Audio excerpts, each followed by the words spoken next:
नमस्कार दर्शकों, मैं डॉक्टर मीना आर्मो स्वस्थ माँ स्वस्थ परिवार में आपका हार्दिक अभिनंदन करती हूँ। दर्शकों, पिछले महीने 11 जुलाई से लेकर 24 जुलाई तक विश्व पॉपुलेशन या जनसंख्या स्थिरीकरण पखवाड़ा मनाया गया, जो कि पॉपुलेशन कंट्रोल करने के विषय में था। इसका मुख्य उद्देश्य लोगों को परिवार नियोजन संबंधित चल रहे कार्यक्रमों के बारे में जानकारी देना और गर्भ निरोधक उपायों के बारे में जागरूक करना था। आश्चर्य की बात तो ये है कि इतने सारे कार्यक्रमों के बाद भी हमारा भारत देश अत्यधिक जनसंख्या वाले देशों की सूची में टॉप पर आ गया है। ऐसा क्यों है? दर्शकों, मैं एक बात बताना चाहूँगी। वर्तमान में मैं छत्तीसगढ़ राज्य के राजनांदगांव जिले के सरकारी मेडिकल कॉलेज के प्रसूति व स्त्री रोग विभाग में प्रोफेसर के पद पर कार्यरत हूँ। यहाँ अधिकतर महिलाएं जो इलाज के लिए आती हैं वो ग्रामीण परिवेश से होती हैं। कल की बात है, हम गायनिक ओपीडी में बैठे थे, तो बातों बातों में हमने एक महिला से प्रश्न पूछ लिया कि आप कौन सा गर्भ निरोधक उपाय इस्तेमाल कर रही हैं और उपायों के बारे में क्या क्या जानती हैं। तो महिला ने कहा, मैडम मेरा तो 8 महीने का बच्चा है और हम गर्भ निरोधक उपाय के तौर पर निरोध इस्तेमाल कर रहे हैं। जैसे ही दूसरा बच्चा होगा मैं नसबंदी करवा लूँगी। तो मैंने कहा, इस बीच अगर प्रेगनेंसी हो गई तब क्या करोगी? तो कहने लगी, गोली खाकर एबॉर्शन करवा लूँगी। तो मैंने फिर कहा कि तुम्हारी उम्र तो बहुत कम है, 23 साल की हो, इतनी जल्दी नसबंदी क्यों करवाना चाहती हो?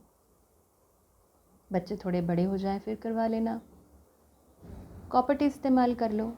तो कहने लगी, अरे मैडम कॉपर्टी चढ़ जाती है। तो मैंने कहा, कहाँ चढ़ जाती है? तो कहने लगी, पेट में, छाती में और बहुत सारी प्रॉब्लम्स होती हैं। तो मैंने कहा, माला डी ले लो, छाया खा लो, अंतरा इंजेक्शन लगवा लो। तो कहने लगी, मैडम इन सब के बारे में बात करने से क्या फ़ायदा, मैं तो नसबंदी करवाने वाली ही हूँ। चलिए देखते और सुनते हैं कि दूसरे मरीज़ गर्भ निरोधक उपायों के बारे में क्या कहते हैं।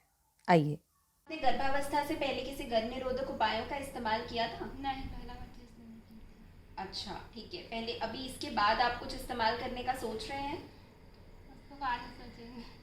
बाद में सोचेंगे, लेकिन फिर तो आप गर्भवती हो जाओगे। पहले और दूसरे बच्चे के बीच में 3 साल का अंतराल रखना है। आपको इस बारे में जानकारी है? नहीं। आपको परिवार नियोजन उपायों के बारे में कोई भी जानकारी है? नहीं।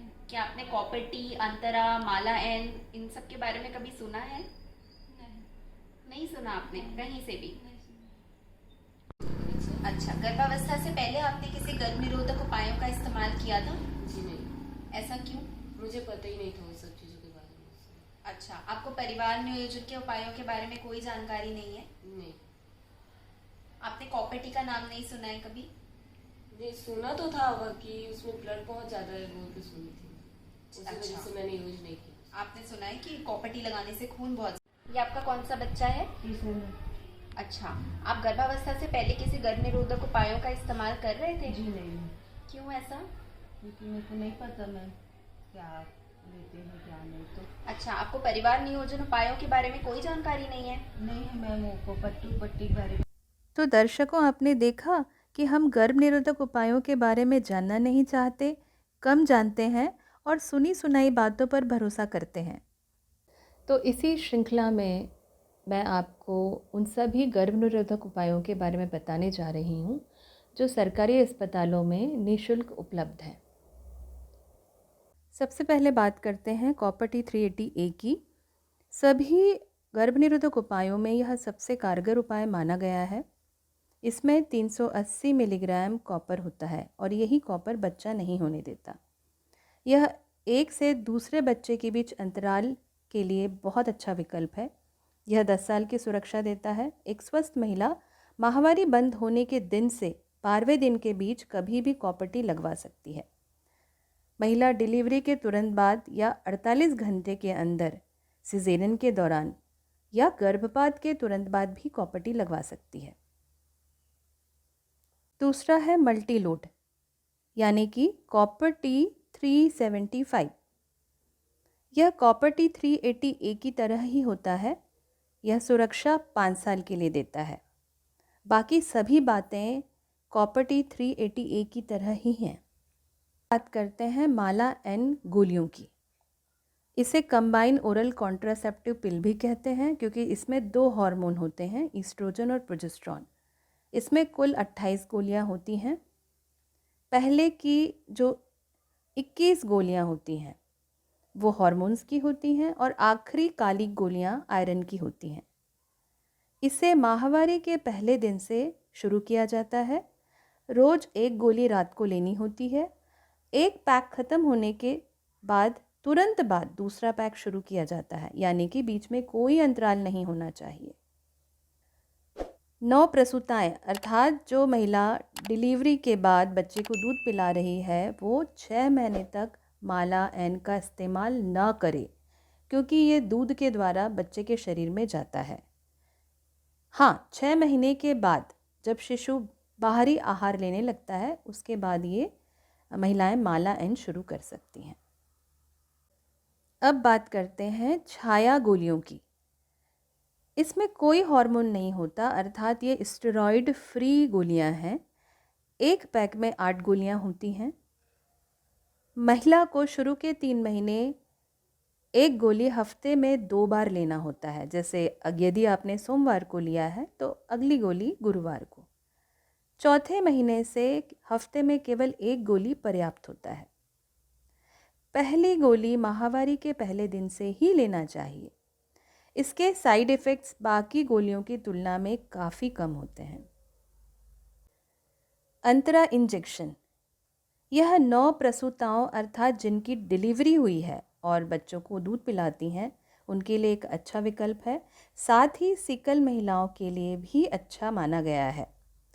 डिलीवरी के 3 हफ्ते या 3 महीने बाद महिला कभी भी इस इंजेक्शन को शुरू कर सकती है। एक स्वस्थ महिला माहवारी के पहले दिन से शुरू करे तो अच्छा होगा। यह इंजेक्शन 3 महीनों के अंतराल में दिया जाता है। अंत में बात करते हैं निरोध या कॉन्डोम की। यह पुरुषों के लिए बनाया गया है। गर्भ निरोधक उपाय के साथ साथ यह यौन रोगों अर्थात STD जिसे हम सेक्सुअली ट्रांसमिटेड डिसीज़ कहते हैं और HIV से आपको बचाता है। किंतु इसमें प्रेगनेंसी होने का खतरा काफ़ी होता है। यह अन्य उपायों की तुलना में अच्छा विकल्प नहीं है। इसलिए हम गायनेकोलॉजिस्ट दूसरे उपायों को अपनाने के लिए महिलाओं को प्रोत्साहित करते हैं। तो आज हमने आपको 6 प्रकार के गर्भ निरोधक उपाय बताए जो सरकारी अस्पतालों में निःशुल्क यानी फ्री में मिलते हैं। ये बाज़ार में भी उपलब्ध हैं लेकिन अलग अलग नामों से। इस वीडियो में हमने शॉर्ट में आपको सारे गर्भ निरोधक उपायों के बारे में बताया। अगले वीडियोस में हम आपको इन सब की विस्तृत जानकारी देंगे। कुछ महत्वपूर्ण बातें जो हमें याद रखनी है, जैसे हर महिला का शरीर अलग अलग होता है यानी कि वज़न अलग अलग होता है। हर बीमारियों के लिए अलग अलग दवाइयाँ निश्चित की गई हैं, कोई एक दवा नहीं दी जाती। उसी तरह हर महिलाओं की वज़न, उनकी मांग, समय के अनुसार, उनके मेडिकल कंडीशन के अनुसार हम उन्हें अलग अलग गर्भ निरोधक उपाय बताते हैं। निरोध या कॉन्डोम के अलावा यदि आप अन्य उपाय इस्तेमाल करना चाहती हैं तो एक बार अपनी गायनेकोलॉजिस्ट या चिकित्सक से जांच करवा लें, एग्जामिनेशन करवा लें। गर्भ निरोधक उपायों के बारे में जानने का सबसे अच्छा समय गर्भावस्था होता है क्योंकि आप अपनी चिकित्सक के टच में रहती हैं, आप उनसे प्रश्न कर सकती हैं, पूछ सकती हैं और यदि आप सहमत हों तो डिलीवरी के तुरंत बाद या सिजेरियन के दौरान आप कॉपर या मल्टी लोड लगवा सकती हैं। दर्शकों, हम पार्लर जाते हैं, हम रेगुलर तौर पर पिक्चर देखने जाते हैं, कपड़े लेते हैं, शादी की तैयारियां करते हैं, त्योहारों में तैयारियां करते हैं, पर हम अपने स्वास्थ्य के लिए हम चिकित्सक के पास जाने से डरते हैं। गर्भ निरोधक उपायों के बारे में तो दूर की बात है, लेकिन हम चिकित्सक के पास जाने से डरते हैं कि कहीं वो हमें बड़ी बीमारी ना बता दें या कोई बड़ी बीमारी निकल ना आए। तो मैं अंत में यही कहूँगी, सभी गर्भ निरोधक उपाय सुरक्षित हैं यदि आप सुरक्षित हाथों से उन्हें लगवाती हैं या लेती हैं और उनके चिकित्सक के दिशा निर्देशों का तरीके से पालन करती हैं। उनके बुलाने पर आप उन्हें जाकर दिखाती हैं, जिसे हम फॉलोअप कहते हैं। अगर आप फॉलोअप रेगुलरली लेती हैं तो आप सुरक्षित रहेंगी। धन्यवाद।